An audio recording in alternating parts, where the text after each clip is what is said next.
Vivian drove the black car through the city toward the industrial district. Maya sat in the passenger seat watching buildings turn from tall glass towers to old brick warehouses. She had not eaten in almost 24 hours. Her head was spinning, but she did not ask for food. She did not ask for water. She asked only one question. Where are we going? Vivian said a safe place. A place Kaylin does not know about. She turned down a narrow alley and stopped behind an abandoned factory. The windows were broken. The walls had graffiti. Vivian parked next to a steel door and got out. Maya followed. Vivian knocked 3 times, then 2 times, then 1 time. The door opened from inside. A young man with blue hair and glasses stood there. He said, "Vivian, this better be important." Vivian walked inside and said, "It is." Maya followed her into a small hidden room behind the factory. The room was packed with computers. 5 large screens on the wall. 2 desks covered in cables and hard drives. A coffee machine in the corner. The young man closed the door and locked it. Maya looked around. She said, "What is this place?" Vivian said, "This is where we fight back. The young man is Leo. He is a hacker, a good one." Leo looked at Maya. He said, "You are the girl who slapped Ross. I saw the video." Maya said, "What video?" Leo turned one of the screens toward her. It showed a security camera recording from inside the private jet. The angle was clear. Maya slapping Kaylin, his smile, his cold eyes. Leo said, "Someone leaked it online 2 hours ago. 10 million views already. You are famous." Maya felt sick. She said, "He wants the world to see me as the crazy woman who attacked a good CEO." Vivian said, "Yes, that is exactly what he wants, so we are going to give the world something better, something true." Maya sat down on a metal chair. She said, "Tell me the plan." Vivian pulled up a diagram on the largest screen. It showed a server map. Ross Technologies headquarters, 20 floors. Vivian said Kaylin keeps his most secret files on a private server, not in the cloud, not on any company network. A standalone server hidden inside his personal office on the 20th floor. The only way to access it is from his private terminal. The only way to use that terminal is with his fingerprint and his 64-character password. Leo said, "I can crack the password if I have enough data about him. His habits, his phrases, his favorite words. That is where you come in." Maya nodded. She said he uses his mother's maiden name as a base for all his passwords, Williams. Then he adds numbers. His favorite number is 47. His birthday is March 12. His first pet was a dog named Baron. Leo typed fast. His fingers moved like spiders. He said, "Give me more." Maya closed her eyes and remembered. She said he uses the same phrase in all his old codes. "Winter is coming." He is obsessed with that show. Leo typed again. He said, "Winter is coming 47. That is 32 characters. We need 64. Maya opened her eyes. She said he doubles it. He repeats everything twice. "Winter is coming 47. Winter is coming 47. Leo looked at the screen. He said that is exactly 64 characters. Maya said, "I watched him type it once 3 years ago. He thought I was not looking, but I was always looking. That is why he fired me, because I knew too much." Vivian smiled. It was a small smile, but real. She said, "We have the password. Now we need his fingerprint." Leo said, "That is the hard part. We cannot steal his finger." Maya thought for a minute. Then she said, "We do not have to steal it. We just have to copy it." Leo raised his eyebrows. He said, "How?" Maya said, "Last year Kaylin hosted a charity gala. Everyone had to use fingerprint scanners to enter. I worked registration that night. I saw the scanner brand. It was a very scan 9000. Those scanners store a local copy of every fingerprint for 24 hours for security backup." Leo said that data would be gone after a day. Maya shook her head. She said no. The very scan 9000 has a hidden memory card slot. It keeps a permanent backup unless someone removes the card manually. I bet Kaylin does not know that. I bet his IT team does not know that. Vivian looked at Leo. Leo was already typing. 30 seconds later, he said, "You are right. The very scan 9000 has a hidden microSD slot. If no one removed the card, the fingerprint data is still there." Maya said the gala was at the Grand Continental Hotel. The security company was called SecureGate. Vivian said, "I know that company. They are cheap and lazy. They probably never removed the card." Leo said, "I can hack their system remotely and pull the fingerprint file. Give me 4 hours. Vivian stood up. She said, "We have less than that. Kaylin is smart. He knows Maya is not dead. He knows she might try something. He will move his files or destroy them. We have to act tonight. Maya said tonight. Vivian said yes. Tonight we break into Ross Technologies. Tonight we get the evidence. Tonight we end him. Maya looked at the screens, at Leo typing, at Vivian's dark eyes. She said one condition.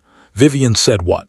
Maya said when we find the evidence about Dr. Alina Vance, we send it to the police first and the media second. Vivian nodded. She said deal. Leo said I have the fingerprint file. Maya stood up straight. Her hunger was gone. Her fear was gone. She said let us go make a monster fall. The night was dark and cold. Maya sat in the back of Vivian's black car across the street from Ross Technologies headquarters.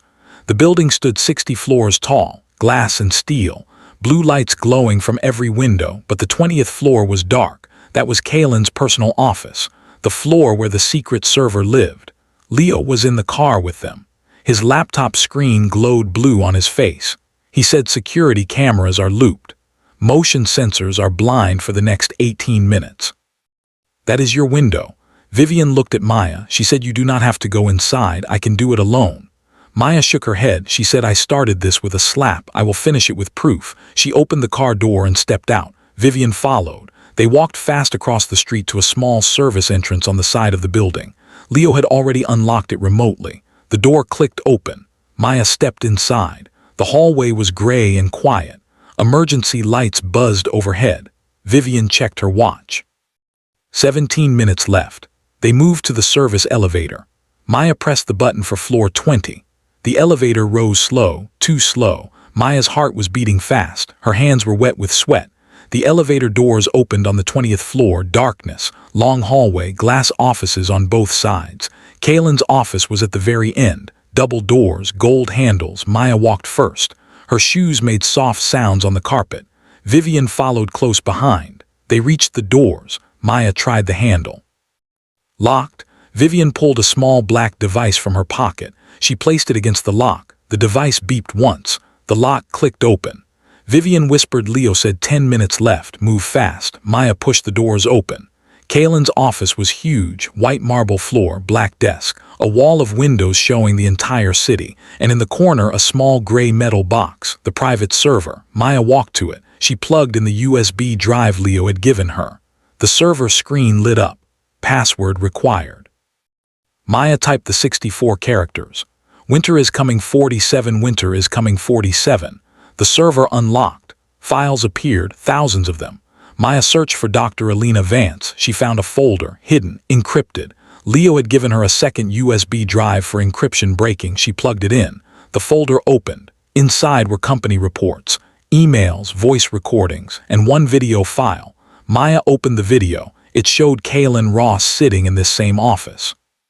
He was talking to someone off camera. He said Alina knew too much. She had to go. The desert was clean. No one will find her. Maya closed the video. Her hands were shaking. She copied everything to the USB drive. Vivian said time is running. Maya pulled the USB out. She turned to leave. Then the lights turned on, bright, harsh. A voice came from the door. It said, "Did you find what you were looking for?" Maya turned around. Kalen Ross stood at the entrance. 3 security guards behind him. He was smiling. That same cold smile from the jet. He said, "Did you really think I would not know? Did you think Vivian would hide from me for 5 years? I let her run. I let her think she was safe, because rats always return to the garbage."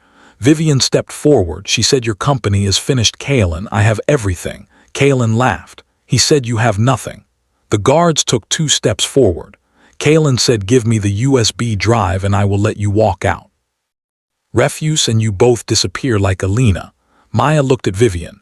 Vivian looked at Maya. Then Maya smiled. She said, "You are too late." Kalen frowned. Maya held up her phone. It was connected to Leo's laptop remotely. She pressed a button. On the wall of windows behind Kalen, the city skyline was replaced by a live video feed. The video showed a crowded public square downtown, a large screen in the middle of the square. On that screen, the video of Kalen confessing to Alina's murder was playing. People were stopping, watching, recording. Kalen's face turned white. He spun around and saw his own face on the giant screen, his own voice saying the desert was clean. Maya said Leo sent the video to every news channel 5 minutes ago. He also sent it to the police, the FBI, the district attorney. You are live on 50 different networks right now." Kalen took a step back. His smile was gone. His eyes were wide. He said no. Maya said yes. The elevator doors opened behind Kalen. 4 police officers stepped out. The lead officer said, "Kalen Ross, you are under arrest for the murder of Dr. Alina Vance, also for fraud, theft, witness intimidation, and 47 other charges." Kalen looked at Maya. His face was broken. He whispered, "You destroyed me." Maya walked past him toward the elevator. She stopped at the door and looked back. She said, "No, you destroyed yourself. I just showed everyone the proof." The police handcuffed Kalen. He did not fight. He did not speak. He just stared at the floor. Maya stepped into the elevator with Vivian. The doors closed. Vivian leaned against the wall and let out a long breath. She said, "You did it." Maya said, "We did it." The elevator went down. Maya looked at her reflection in the metal door. She was not the same woman who slapped a CEO on a private jet. She was something harder now, something stronger. And the best part was still coming. 6 months passed. The world changed fast after that night. Kalen Ross was arrested. His trial lasted 3 weeks. The video evidence was clear, his own voice, his own confession. The jury took 4 hours to find him guilty on all charges. The judge gave him 40 years in federal prison. No parole, no appeals. Ross Technologies collapsed within a month. The stock price fell to zero. The board resigned. Thousands of employees lost their jobs. But some of them found new jobs because Vivian Cross started a new company. She called it New Horizon, a company built on honesty and fairness. She hired back as many former Ross employees as she could. She made Leo the head of security. She made herself the CEO. And she offered Maya a job, a good job, a fair job. Maya said no. Vivian did not understand. She said, "You helped build this. You deserve a place here." Maya smiled and said, "I deserve a fresh start somewhere small. Somewhere quiet, somewhere no one knows my name." Vivian respected her decision. She gave Maya a check for $100,000, compensation for the damage Kalen caused. Maya took the check. She cashed it. She paid her father's hospital bills. She paid for his surgery. He survived. He got better. Her mother cried happy tears for the first time in years. Maya rented a small apartment across the city, not fancy, just 1 bedroom, a kitchen.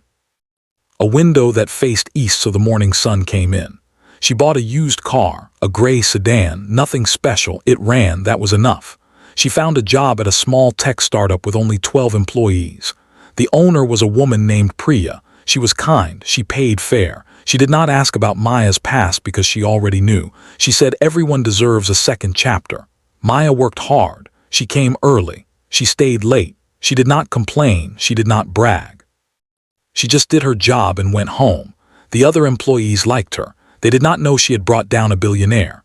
They just knew she made good coffee and fixed code faster than anyone. Life became normal, quiet, boring in the best way. Maya liked boring. Boring meant no screaming, no slapping, no 8-minute countdowns. One Tuesday afternoon, she was walking back from lunch when she saw a letter taped to her apartment door. No name on the envelope, no return address. Just her name written in clean black pen. Maya took the letter inside. She sat on her small couch. She opened it slowly. Inside was a key, a small silver key with a number on it, 1447, and a note card. The note card had 4 sentences. It said, "You earned this." It said someone was watching. It said the key opens box 1447 at City Safe Deposit. It said no tricks, just truth. Maya stared at the note for a long time. She did not recognize the handwriting. She did not know who sent it, but she remembered the message from the night on the apartment steps. The unknown number. The meeting at sunrise. That message led her to Vivian. That message saved her life. She decided to trust this one too. The next morning she went to City Safe Deposit, an old building downtown, marble floors, gold letters on the wall. She gave the key to the clerk. The clerk led her to a small room with metal boxes floor to ceiling.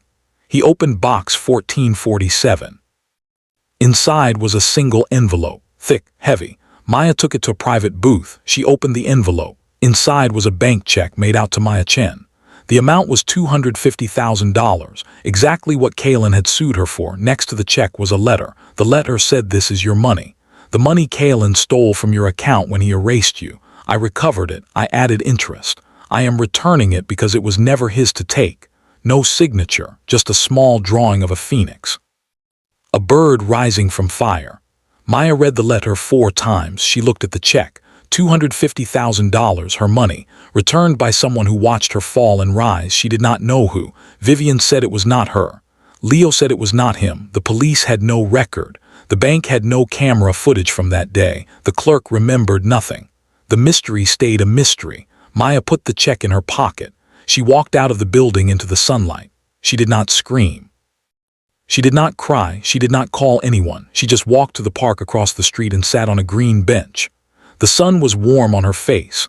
A bird landed near her feet. It looked at her. She looked at it. Then it flew away.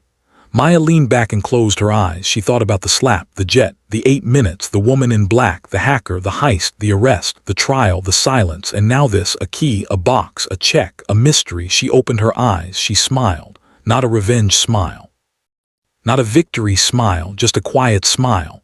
The smile of someone who lost everything and found something better. She did not need to know who sent the key. Some doors are better left unopened.